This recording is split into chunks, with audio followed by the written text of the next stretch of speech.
dan berdoa serta melakukan hal-hal yang bisa membangkitkan atau menambah imun kita. Sebelum mulai pembelajaran, Ibu Guru akan mengabsen kalian terlebih dahulu. Artika Febriana hadir. Afrina Rusdia Rozana hadir. Aprilia Ahmad Faiza hadir. Tria Ardia Pramesti hadir. Rayhana hadir. Rizky Hikmatul Fadila hadir. Baik, sebelum kita masuk ke materi pembelajaran pada pagi hari ini, Ibu akan sedikit mengulas kembali materi sebelumnya. Masih ada yang ingat kemarin kita sudah berdiskusi tentang apa? Bersuci. Nah, baik, bersuci. Apa itu bersuci? Lihat. Bersuci yaitu membersihkan diri, pakaian, tempat, dan benda-benda lain dari najis dan hadas dengan tata cara yang ditentukan oleh syariat Islam. Selanjutnya ada berapa itu macam bersuci? Bersuci dibagi menjadi dua, yaitu bersuci secara lahiriah dan bersuci secara batiniah. Bersuci secara lahiriah yaitu meliputi kegiatan bersuci dari najis dan hadas. Sedangkan bersuci secara batiniah ialah membersihkan jiwa dari kotoran batin berupa dosa dan perbuatan maksiat. Ya. Nah, di sini bersuci sudah pasti menyertakan perbuatan membersihkan diri. Tetapi perbuatan membersihkan diri itu belum tentu bisa dikatakan bersuci apabila kita tidak melaksanakannya sesuai dengan syariat agama Islam. Oke, setelah kemarin kita sudah berdiskusi tentang bersuci, pada kesempatan kali ini kita akan berdiskusi bersama tentang najis. Nah, pada kesempatan kali ini tujuan pembelajaran pada pagi hari ini adalah yang pertama, kalian bisa mendefinisikan tentang apa itu najis. Yang kedua, kalian bisa mengetahui macam-macam najis. Kemudian yang ketiga, kalian bisa mengetahui dan membedakan bagaimana mensucikan dari hadas besar dan hadas kecil. Dan yang terakhir adalah kalian bisa mempraktekannya, cara bersuci atau mensucikan diri dari hadas besar dan hadas kecil. Baik, Ibu Guru akan menyampaikan bab najis. Yang pertama yaitu najis. Najis berasal dari bahasa Arab an-najisu atau an-najisu yang artinya kotor atau menjijikkan, tidak bersih atau tidak suci, baik yang bersifat hissiyah maupun yang bersifat maknawiyah. Najis bersifat hissiyah, apa itu maksudnya?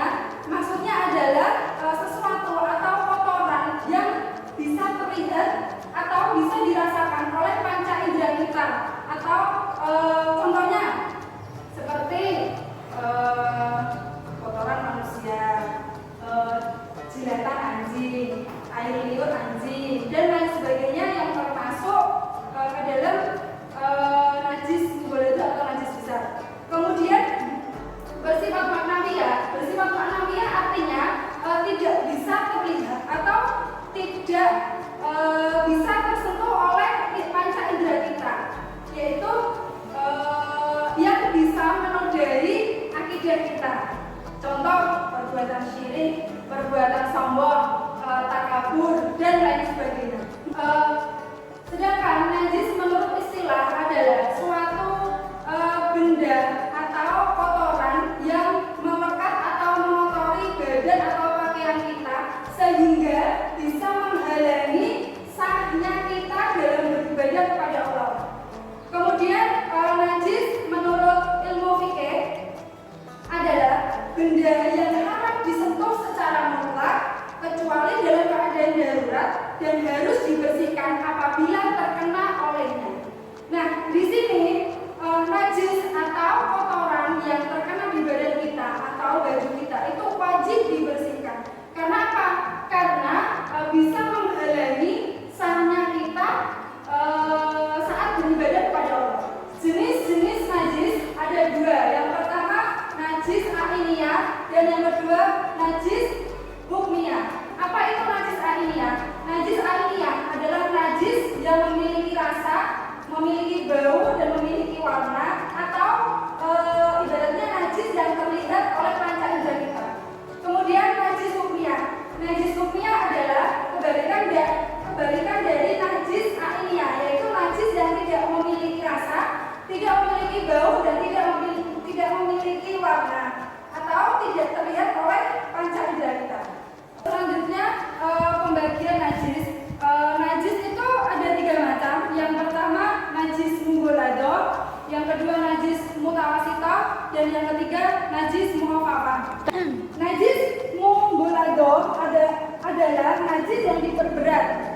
Contohnya seperti anjing, babi, air liur anjing, air liur babi, kemudian sperma dari anjing dan juga peranakan-peranakan yang dipersilakan keduanya.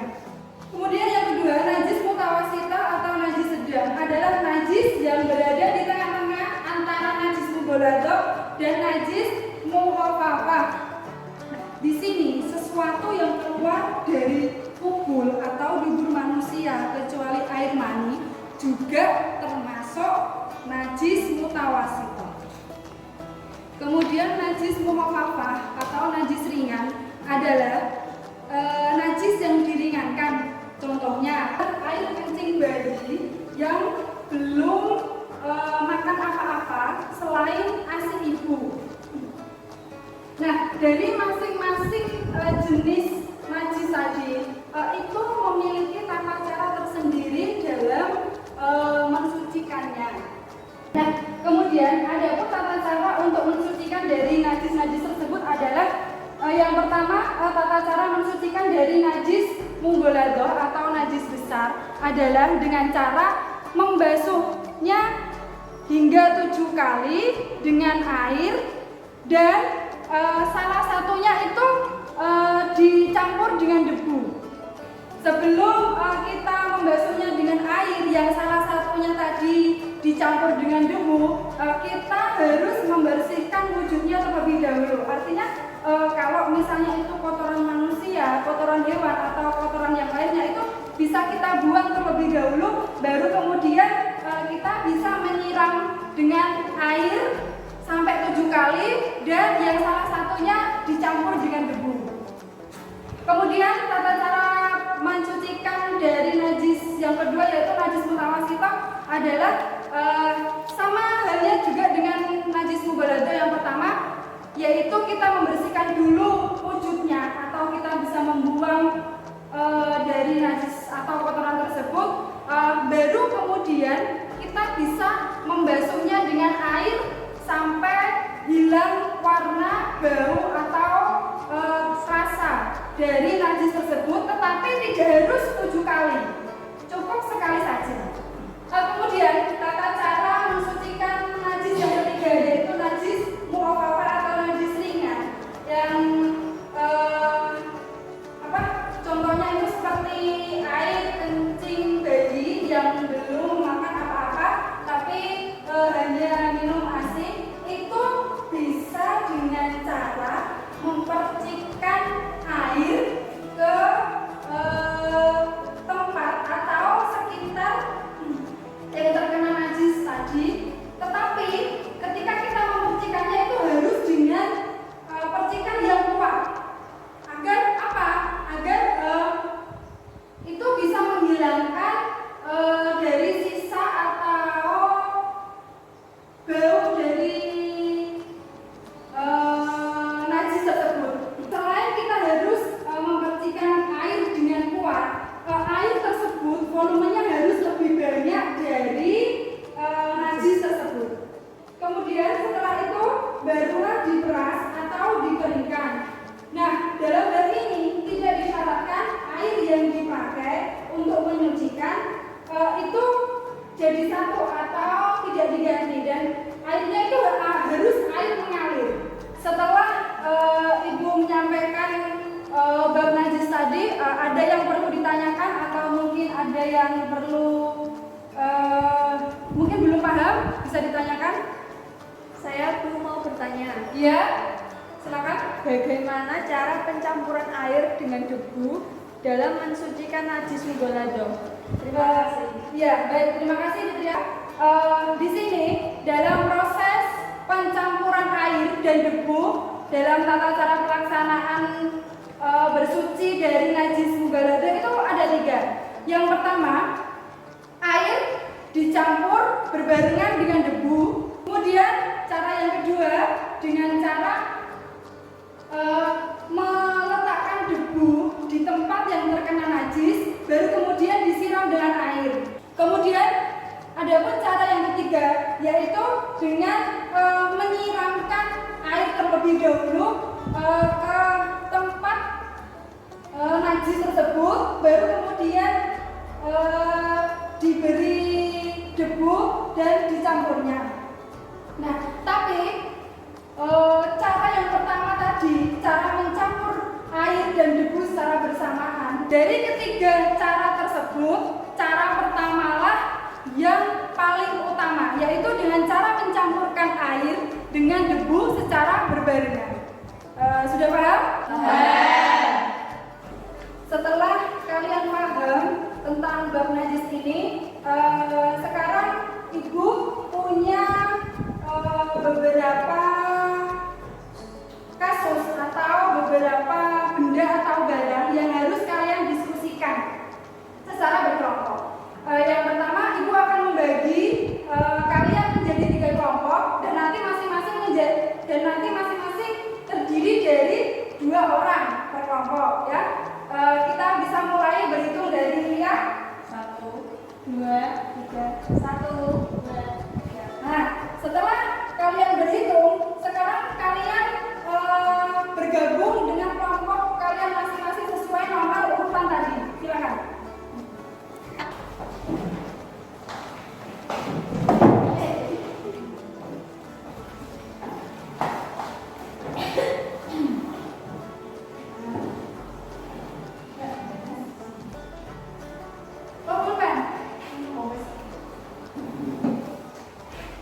Setelah kalian sudah berkelompok sesuai dengan nomor urutan tadi, sekarang Ibu punya beberapa jenis barang atau benda yang nanti kalian harus klasifikasikan sesuai dengan jenis-jenis najis yang nanti Ibu akan bagi per kelompok.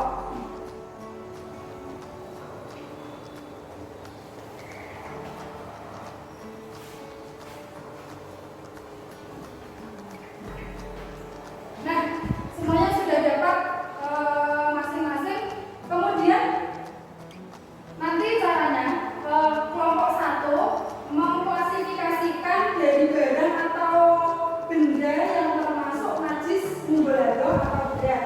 Kemudian kelompok 2 nanti mengklasifikasikan barang atau benda yang termasuk jenis najis mutawasithah atau sedang. Dan kelompok 3 nanti bisa mengklasifikasikan dari najis mukhafafah atau ringan. Nah, setelah nanti kalian klasifikasikan, setelah sudah dapat semuanya. Nah, selain kalian mengklasifikasikan dari barang atau benda sesuai dengan macam-macam najis, kalian nanti juga harus mendiskusikan bagaimana tata cara mensucikan dari najis-najis tersebut. Untuk mendiskusikan tersebut, Ibu akan memberikan waktu 10 menit untuk kalian berdiskusi dengan kelompok masing-masing sebelum nanti kalian mendiskusikannya di depan teman-teman kalian. Nah, gunakan waktu kalian 10 menit ini dengan sebaik-baiknya. Kemudian nanti setelah kalian mendapatkan hasil pengklasifikasian, nanti kalian harus menyampaikan hasil kalian itu di depan teman-teman kalian. Nanti seperti ini. Kelompok 1 nanti maju mendiskusikan hasilnya, kemudian kelompok 2 dan kelompok 3 nanti sebagai pendengar atau audien. Kemudian kelompok 2 dan kelompok 3 juga seterusnya seperti itu. Jadi kita nanti bergiliran dan bergantian dalam menyampaikan hasil dari masing-masing kelompok. Paham?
najis mughaladzah.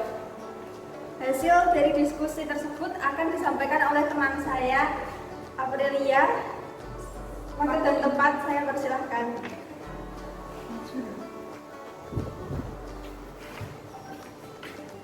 Baik, kelompok 1 mendapatkan macam-macam najis mughaladzah. Adapun beberapa jenis atau barang yang termasuk najis mughaladzah yaitu anjing, babi, sperma dari anjing, dan darah selain hati dan limpa. Kemudian cara mensucikan dari najis mughaladzah. Selanjutnya yaitu ada tata cara dalam mensucikan najis mughaladzah. Najis mughaladzah lainnya, cara mensucikannya yaitu yang pertama dibersihkan lebih dulu sifatnya sehingga warna, bau, dan rasa najis tidak lagi kelihatan dan dapat dirasakan. Yang kedua yaitu menyiramkan air hingga mengalir ke tempat atau benda yang terkena najis sebanyak 7 kali dan salah satunya dicampur dengan debu yang suci. Yang selanjutnya yaitu air dicampur dengan debu yang suci dalam satu tempat, kemudian disiramkan ke tempat atau benda yang terkena najis. Yang kedua yaitu menaruh debu di tempat atau benda yang terkena najis, lalu menyiramkan air dan membusukkannya, dan diakhiri dengan menyiram dan mengelap air dengan benda yang bersih. Dan yang ketiga yaitu menyiramkan air ke tempat atau benda yang terkena najis, lalu menaburkan debu dan selanjutnya mencampur keduanya serta menggosok-gosokkannya, dan diakhiri dengan mengelap air dengan benda yang bersih. Yang termasuk cara mensucikan najis mughaladzah lainnya. Yang pertama, berikan tanda dengan lingkaran tempat atau benda yang terkena najis. Yang kedua, lakukan cara yang sama dengan proses penyucian najis mughaladzah berikutnya. Demikian hasil diskusi dari kelompok 1. Saya kembalikan kepada moderator.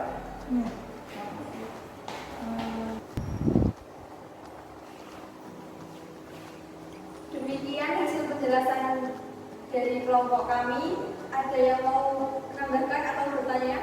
Silakan dari kelompok 2 atau dari kelompok 3 apabila ada sanggahan atau tambahan materi, dipersilakan.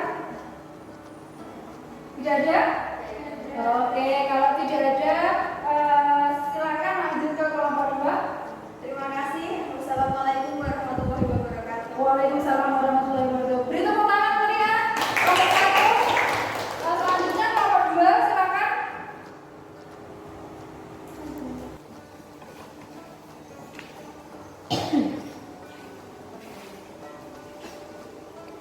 Assalamualaikum warahmatullahi wabarakatuh. Perkenalkan, saya perwakilan dari kelompok 3 akan menyampaikan hasil diskusi kelompok kami mengenai benda-benda apa saja yang termasuk dalam najis mukhafafah serta bagaimana cara mensucikannya. Berikut penjelasan dari diskusi kelompok kami yang akan disampaikan oleh teman saya.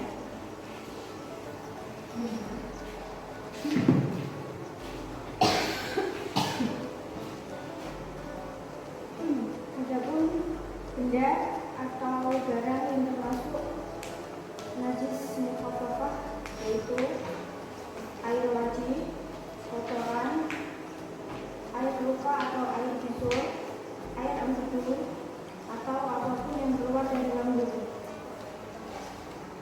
Tata cara penyucian najis mukhafafah yaitu 1. Dibersihkan lebih dulu sifatnya sehingga warna, bau, dan rasa najis tidak lagi kelihatan dan dapat dirasakan. Kedua, kemudian air yang suci dan mencucikan dibersihkan ke tempat atau benda yang terkena najis. Air yang dipercikan harus mengenai seluruh tempat atau benda yang terkena najis. Tiga, air yang dipercikan tidak disiarkan hingga mengalir. 4. Dikeringkan dengan kain atau benda yang suci. Demikian penjelasan dari diskusi kelompok kami. Saya kembalikan ke moderator.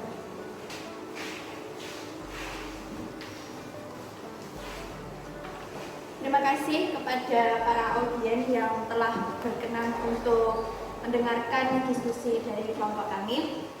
Sekian Sekian yang dapat saya sampaikan dari hasil diskusi kelompok kami. Kurang lebih saya mohon maaf.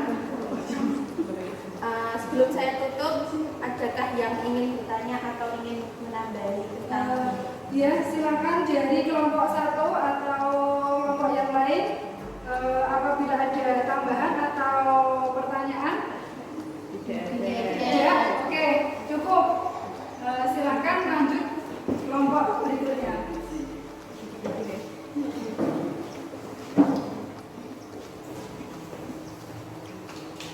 Assalamualaikum warahmatullahi wabarakatuh. Waalaikumsalam warahmatullahi wabarakatuh. Perkenalkan, saya dari kelompok yang selanjutnya. Saya akan menjelaskan jenis benda atau barang yang termasuk najis.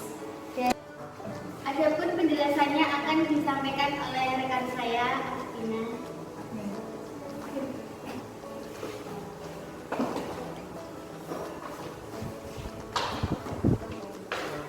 Selanjutnya saya akan menjelaskan jenis benda atau barang najis mutawasithah. Ada beberapa. Yang pertama yaitu air kencing. Air kencing itu dibagi dua. Yang pertama air kencing bayi yang belum makan apa-apa, sama air kencing dewasa. Untuk yang air kencing bayi itu termasuk jenis najis mukhafafah. Yang air kencing dewasa itu termasuk jenis mutawasithah. Kemudian yang kedua air madi, terus nanah yang bercampur dengan darah. Nanah najis karena merupakan darah yang telah berubah. Selanjutnya barang cair yang memabukkan seperti khamr, air susu binatang yang tidak boleh dimakan, bangkai selain manusia. Kemudian air yang keluar dari mulut binatang, air kulit yang melepuh atau menggelembung yang berbau. Selanjutnya asap dan uap dari barang najis. Tata cara penyucian najis mutawasithah. Itu yang pertama, najis mutawasithah ainiyah. Pertama, dibersihkan terlebih dahulu sifatnya sehingga warna, bau dan rasa najis tidak lagi kelihatan dan tidak dapat dirasakan. Yang kedua, kemudian air yang suci dan mensucikan dialirkan ke tempat atau benda yang terkena najis. Yang ketiga, air yang disiramkan disyaratkan hingga mengalir. Yang keempat, dikeringkan dengan kain atau benda lain yang suci.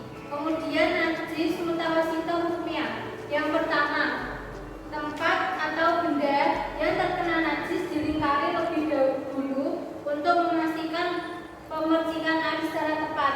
Yang kedua, kemudian air yang suci dan mensucikan disiramkan hingga mengalir ke tempat atau benda yang terkena najis yang telah dilingkari. Yang ketiga, dikeringkan dengan kain atau benda lain yang suci. Terima kasih penjelasan dari kami. Selanjutnya saya kembalikan ke Margaret.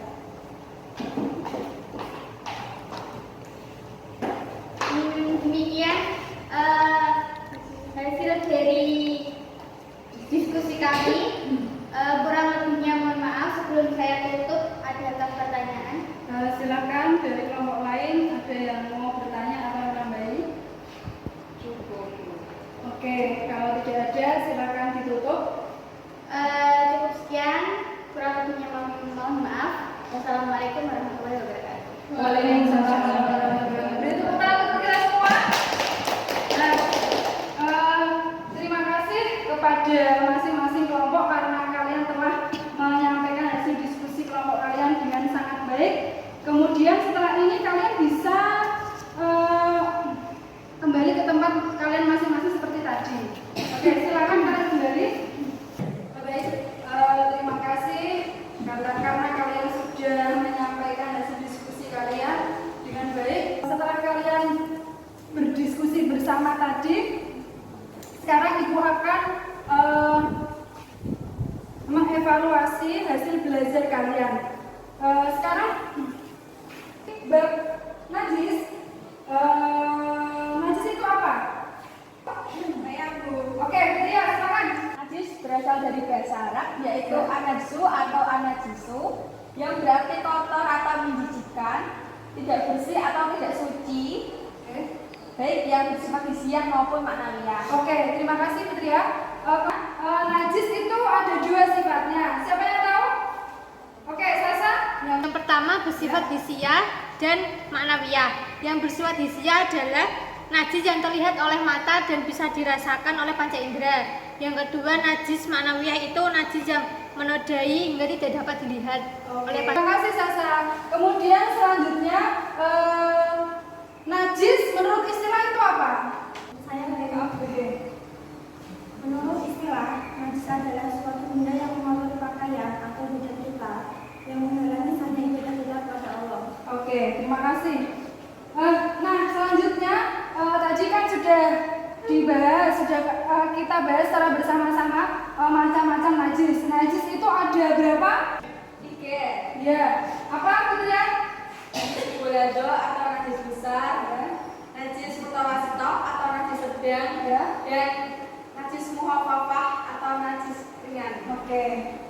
Selanjutnya, nah tadi Ibu sudah menyebutkan jenis-jenis najis itu ada dua, yaitu najis ainiyah dan najis maknawiyah. Ya. Kemudian ada pun tata cara pelaksanaan pensucian dari najis itu ada berapa? Iya, jelas, silakan. Yang pertama, najis mubalaghah atau najis berat dapat disucikan dengan cara membasuhnya dengan air sebanyak 7 kali. Basuhan di mana salah satunya dicampur dengan debu. Oke. Kemudian yang kedua, yaitu najis mutawasito atau najis sedang.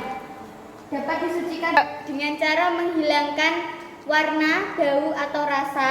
Kemudian disiram tempatnya dengan air yang suci atau mensucikan. Ya. Dan yang terakhir itu najis muafafah atau najis ringan, yaitu dengan cara memercikkan air ke tempat yang terkena najis. Cara memercikkan air ini harus lebih berat airnya daripada najisnya. Lebih banyak Airnya daripada najisnya. Oke, terima kasih Dila. Kemudian selanjutnya, baik karena kita sudah selesai untuk mendiskusikan materi pada kesempatan kali ini, dan terima kasih atas partisipasi kalian. Tetap jaga iman, jaga imun, biar tetap aman. Tetap semangat, tetap sehat. Billahi taufiq wal hidayah. Wassalamualaikum warahmatullahi wabarakatuh.